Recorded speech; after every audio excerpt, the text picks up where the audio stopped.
before the break, I discussed. Before the break, I discussed. What did I discuss? I previewed Group C of Euro 2024. It's now time to discuss some of Bruce Arena's comments on what happened in the failed 2018 World Cup qualifying campaign for the U.S. men's national team. He went on a podcast on another network, and it was he had some very interesting comments, and he won. It was a very good interview in my opinion. He discussed a lot about what's going on with the with his situation at Revolution. He didn't go in details because he legally can't, but just described the emotions of what's going on, his desire to go back into management. He gave a good information regarding what happened at the last World Cup qualifying campaign that he managed for the U.S. not being able to make it to the World Cup campaign. He discussed a little bit what's going on with Greg Berhalter, that Reina situation, and a much more on the state of this team. I think an interesting bit was his relationship with Clint Dempsey. They hashed out things there, and he also gave his Mount Rushmore, even though he didn't give a full four. He really discussed who he think might have been the greatest, blah blah blah. Talked a lot about Landon Donovan. A very interesting listen. I'm gonna discuss a little bit about the other things, but the main thing I want to discuss is what happened in the 2018 World Cup qualifying campaign. So it was interesting, some of the comments he had on it, talking about specific games like the Costa Rica game, the Trinidad and Tobago game. There was a little bit, you look at it, I think it's good that he made these comments now, because it's some of it could be looked at excuse making, some of the things he said, but it is factual reality. The first thing, he talked about was the Costa Rica game being in New York and not ever having he said, he tried to get them out of there because you never play Costa Rica in New York.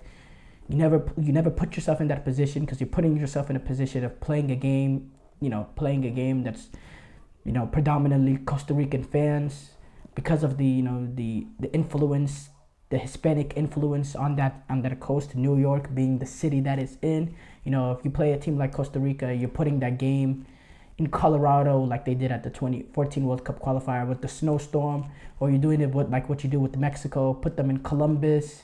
He said Birmingham, something like that. Just you can't play the game in New York, and he wanted to get him out of there. I understand that, but I also think it's a huge predicament. Now I understand, I don't understand this either, but I guess I can't even sympathize, but what's the word? Look, getting out fanned by Mexico in the US, it's a massive, massive concern, but okay, there is a lot of, there's a good Mexican population here, and Mexico is a big team, big country with a lot of fans and all that.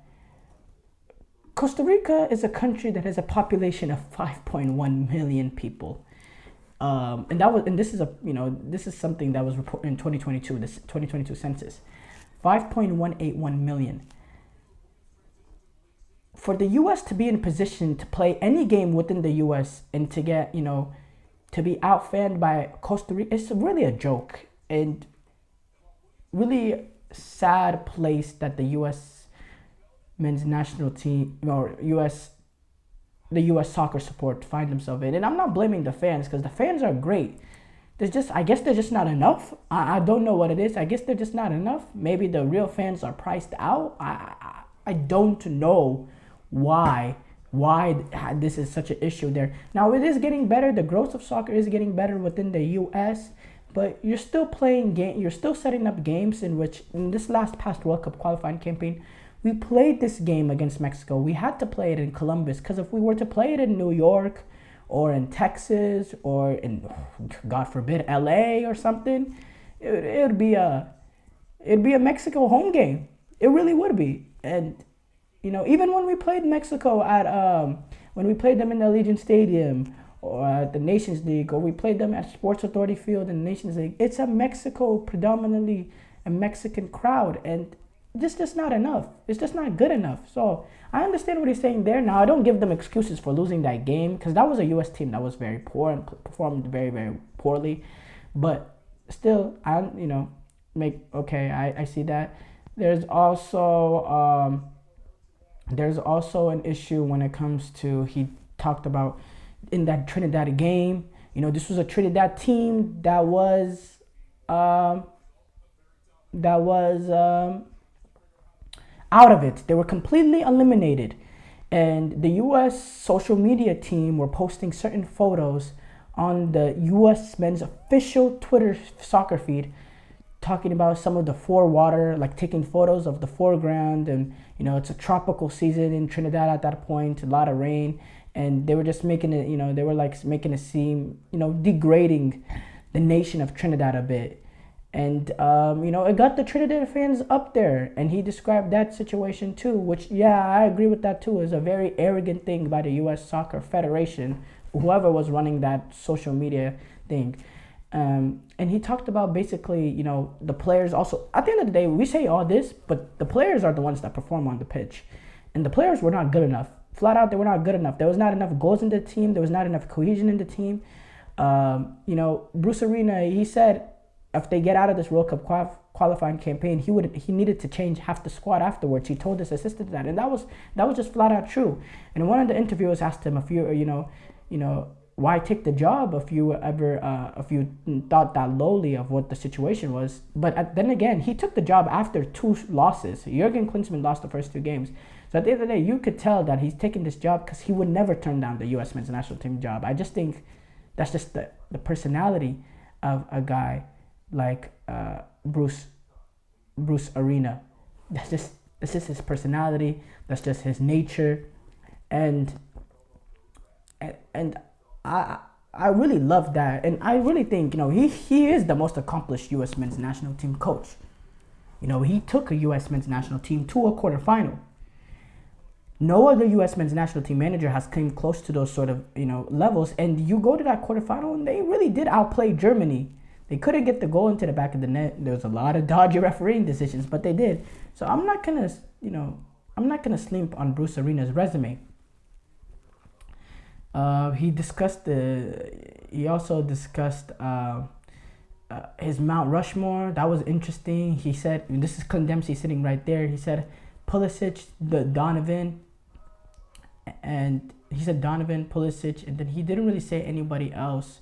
Kind of was thinking wavering, and they kind of let him off without going another 2. I think Pulisic is definitely in there. I think he's a better player than Donovan. I don't know if his legacy, he's a bigger U.S. men's national team player, like legacy-wise, like higher than Donovan. But he's definitely a better player, and he's very close to getting there. Clint Dempsey was just a dog, in my opinion. I had him slightly better than Donovan. Donovan was much more talented, but I thought Dempsey was just more of a dog and much more of that kind of nasty player that you needed. And I loved Dempsey, despite not being as talented as Donovan, being able to do what he did. And then I'd probably say the 4th, probably go with the guy like Tim Howard. What he's done, the remarkable World Cup he had in 2014. But there's also other players that can have a great shout. Yeah, they're interesting barbershop topic to have.